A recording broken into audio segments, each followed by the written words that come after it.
ثم جعلناكم خلائف في الارض من بعدهم لننظر كيف تعملون.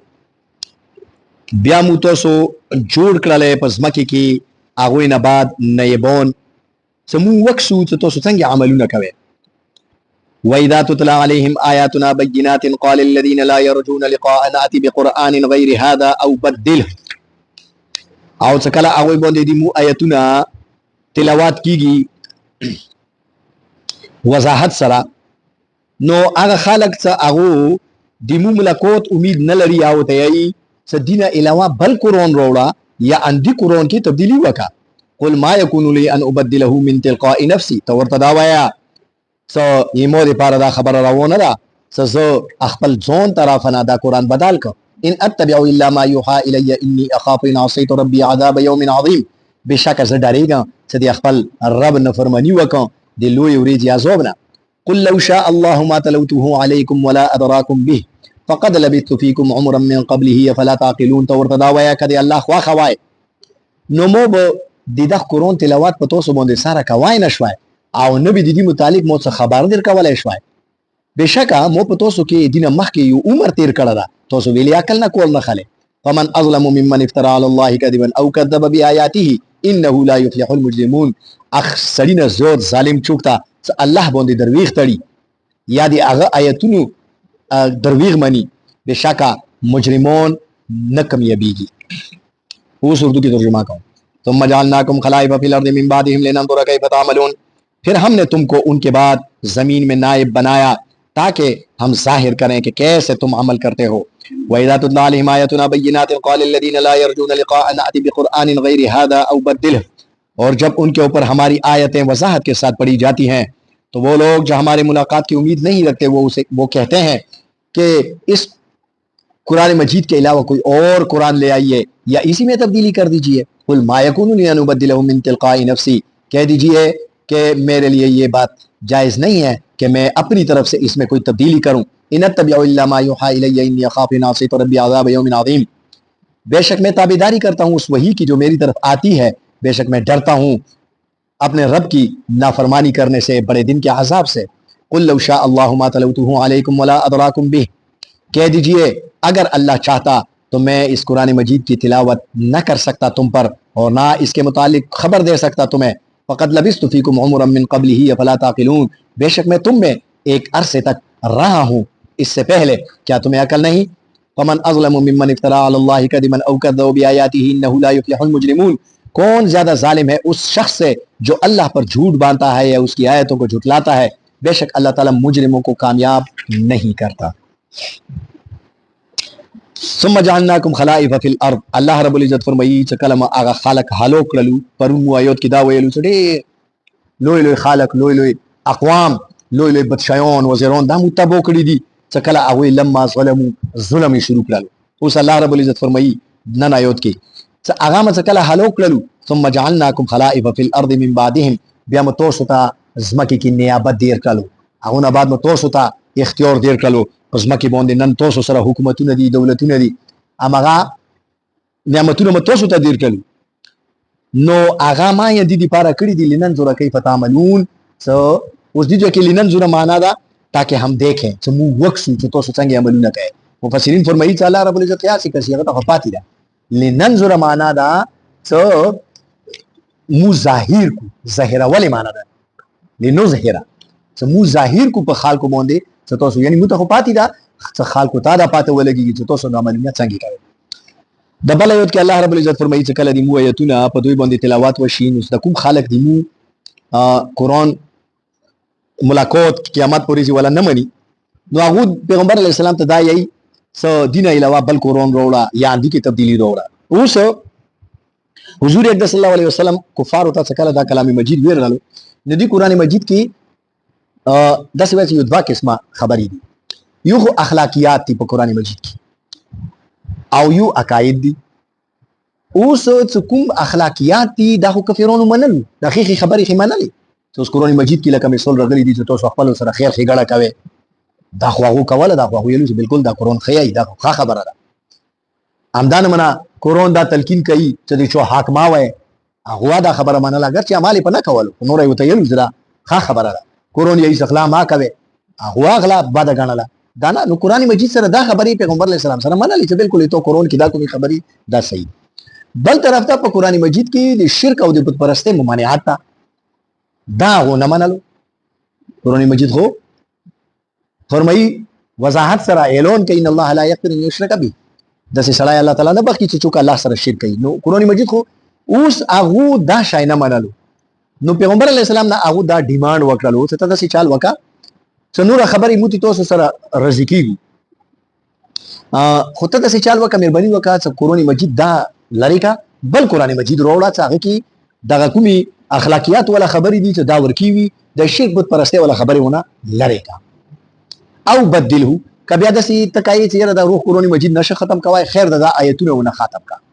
چې دا کوم آیتونو کې دا خبرې ورکی دي. چنانچه قران مجید کې دی الله رب العزت دغه دا هغه نقل کړي دا چې ودو لو تدهنوا فيدهنوا.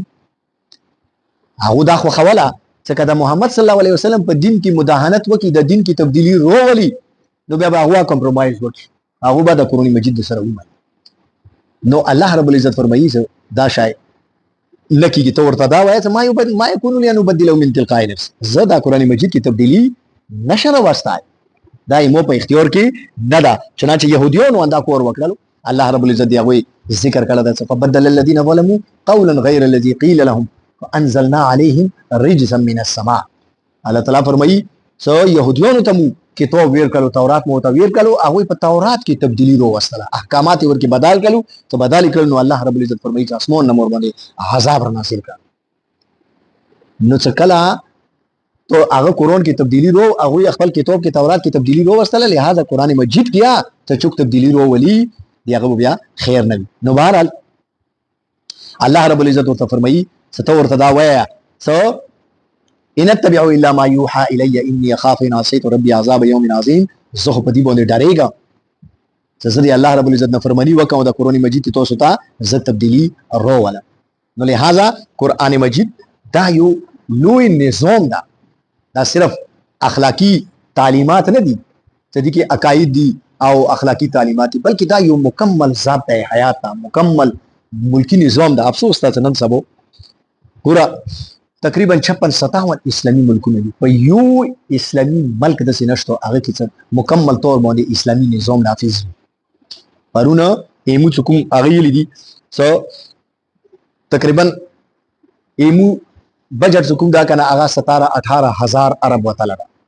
په 17-18 ارب کې 8000 ارب ایمو صرف سود کې بمولندو 8000 ارب صرف د سود په کاته کې. نو نن ایو هندو دینیش کمار نمایدا په پنجاب اسمبلی کې پرونه غو تقریر کړه دا چې تاسو شرم وکړئ د تاسو په قران مجید کې لیکلي دي چې د سود الله سره جنگ ده. تاسو سام نیم بجر دی الله په جنگ باندې لګیای صرف کوي الله سره جنگ کولای. دا یو هندو یو دی پر څوره دي شرم خبره چې هندو مو ته دا نصيحت کوي. نو به دا هندو ته سبې ته یې ته مسلمان شه اب یې کوم اسلام هغه اسلام ته دا ورکی سود ورکی دا اسلام ته مو ته یې ضرورت څوره دي شرم خبره. نو خبره دا شاید چې قران مجید دا مکمل و ضابطه حیات یو ملکی نظام ده خو یو ملک دا نظام نشته ده. قران مجید یو داسې نظام ده چې حضرت عبد الله ابن عمر رضی الله تعالی متعلق رچی چې هغه صرف اور صرف سورۃ البقره تفسیر کوم دا کنه هغه په اتو کولو کې یاله صرف د سورۃ البقره تفسیر مو په اتو کولو کې عالم نه پګړې وایي ته وایي زبستو عالم الکل شي ټول دنیا علمونه تو سره سره هغه مو دا څه خوشاله ته مدرسې نه فراغت کړل نو ګیم والی د زخه څنګه حضرت عبد الله ابن عمر رضی الله تعالی عنہ صرف د سورۃ البقره تفسیر پاتو کولو کې ستا کړل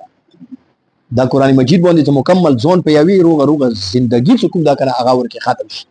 امام شافعی رحمۃ اللہ علیہ متعلق علامہ انور شاہ کشمیری رحمۃ اللہ علیہ فرمایي چې دا انتهایی ذہین انسان امام شافعی رحمۃ اللہ علیہ دا یو پیره او یوي مسالې کې گیر شوال نو دی قران مجید کې مسله لټوله دا وکسم. نو امام شافعی رحمۃ اللہ علیہ فرمایي چې هغه مسله نه حل کیدا دا قران مجید مو بار بار پڑھولو دی ایوی مسالې دی پاره دا قران مجید مو 300 وری پڑھو کړل 300 وری مو الف لام میم نه په شروع شو الناس ته ورسېدل مو ورکی خدا دا مسله خو کوم آیات کې دا فرمایي چې 300 وری مته کله پڑھو کړل دا قران مجید هغه نه بعد می واورې تلاوت کولو چې په یو آیات ودرېدل ام اسلام او حل شو نو دا نه منه کفرونو دوره دی باندې هغه کړی افسوس تا په خپل قرآن مجید باندې مو مهنت نه کوو یو یورپین څخه د مستشرق تا هغه یو کتاب لیکل دا المعجم المفهرس لالفاظ الاحاديث انګريز دا يهودي دا کافر دا هغه په حدیث باندې یو کتاب لیکل دا المعجم المفهرس لالفاظ الاحاديث دا کتاب لیکل دا حالانکه انګريز دا هغه خپل یی چې دا کتاب څه مو لیکلو نو مسند احمد یو کتاب دا امام احمد بن حنبل رحمت الله علیه لیکل دا د دې مختلف مکتبو ولا چوپ کړه دا ځنه مکتبو ولا چوپ کړه دا په 15 جلدونو کې ایوی مکتبي ولا چوپ کړه دا په 52 جلدونو کې 250 جلدونو کې یعنی یو جلد دوه دا لکه د قرآن مجید کس دسې کې 250 جلدونه هغه انګريز یا وینسنګ نمایدا او وینسنګ یې څه دا هغه څه مو لیکلو نور احادیثونو کتابونه هم پړو د مسند امام احمد مو 14 وری پړو کړو د 52 جلدونه مو څو وری پړو کو 14 وری ایمو لوی علماء یو وری نه د پړو کړه قرآن مجید نه دا مسند امام احمد یو وری چوک نشیلا ایمو لوی علماء ته دوره فرصت نه ویڅاغه یو وری پړو کې دي 14 وری پړو کړه دومره لوی قرآن کې علم دا احادیث کې دومره لوی علم ورکې دا خلک زموږ په ستړي کوي مو هغه نشته بهرحال الله رب العزت فرمایي چې قل لو شاء الله ما تلوته عليكم ولا ادراكم به فقد لبثت فيكم عمرا من قبله افلا تعقلون پیغمبر اسلام ته فرمایي چې تور تدا وایا چې دا قرآن مجید او الزام لګول چې دا ځون نه را جوړ کړل لہذا دې ته مو ریکوست کوم چې وشدا لری کا بل را جوړ کا نو الله رب العزت پیغمبر اسلام ته فرمایي چې تور تدا وایا چې کدی الله خو خوای دا قرآن مجید مو سره تلاوت نه شو کوای او نه دي کی کوم علوم ورکی دي نو ماغه تاسو ته یې نه ماغه نه تاسو ته خبردارای دي دا خو ټول الله رب العزت بس مو ته ویل تاسو ته مدر مخ کې کړلو او د مو د سچای او د مو د صداقت اندازه تاسو دینه ولګي فقط لبست فيكم عمرا من قبله تاسو کې مو کوم عمر تیر کړه دا تاسو هغه مو سوچ وکړئ تاسو ته مو 40 سال تیر کړی سال ویختو کولو کې تاسو زلې دلمو ته مو کې بدیانی تیر کیوي مو درویغ یلی مو خیانت کړی خو نن با چې ته مو قرآن مجید ځون نه جوړ کړی بیا به مو خیانت کړی بیا به مو درویغ یلی او ته کله 40 سال تاسو زه چیک کړلو یمو یو عمل تاسو ولیدل تاسو خپل خلی باندې مو ته یې صادق او امین بیا نن مو ته څه ضرورت پیښ شو ته एकदम دوره غار درویغ وای په 40 سال کې چې کوم د مو یو شعر نه بیان زنه شاعر یې اوسه پوری خبرې ویلی وکړه اوسه پوری مو یو شعر نه एकदम سپیچ پیرو شو لوی شاعر نه جوړ شو لوی مفکر نه جوړ شو دومره لوی کتاب تاسو ته مور وړل علماء کرام فرمایي چې دینه دا خبره ګوره ثابت شوله څنګه دي چو سړی تو ته معلومول غوړي چو سره رشتہ کوي چوک خپل مشر جوړوي لیډر یې جوړوي ام ان ام پی ای جوړوي ووټ وته ورکای قرآن مجید دی هغه لپاره فلسفه او قانون او ثابته خیلی دا چې شدا فقط لبست فيكم عمرا من قبل دی هغه بیک گراوند دی هغه ماضی کسا نن د تو درېدلو وټونو ته دی هغه بیگانه زندگی پړو کا و یک سال دا څنګه نه ده په خپل چولي محلي کې کوم د خلکو نه د کندارونو نه سلسل روپیا رانډي کړي پتلی کې ویل دو کوي پردای حق دی واله ده